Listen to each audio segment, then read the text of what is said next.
श्री स्वामी समर्थ.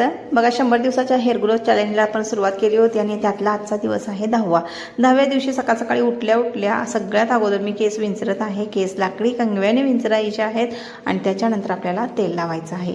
रोज आपल्याला तेल थोडं का होईना लावायचं आहे. आता मी त्या दिवशी भरपूर तेल लावलं होतं म्हणून फक्त शेंड्यांना थोडंसं तेल लावते, कारण की शेंडे असे वाटतात की कोरडे झालेले आहेत आणि ड्राय दिसत आहेत, त्यामुळं फक्त शेंड्यांना तेल लावलं. आणि त्याच्यानंतर आता परत कंगवा करायचं नाही, अगोदर केस विंचरायचे आणि त्याच्यानंतर तेल लावायचं आणि केस बांधायचे आणि बाकीचे आपले कामं आवरायची.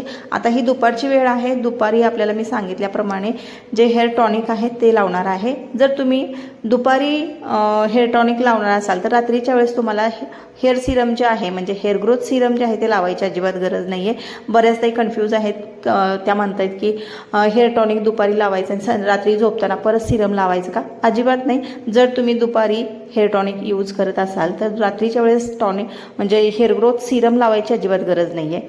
तर अशा पद्धतीने आपल्याला हे रुटीन ठेवायचं. रात्री परत तुम्ही विंचरून झोपू शकता.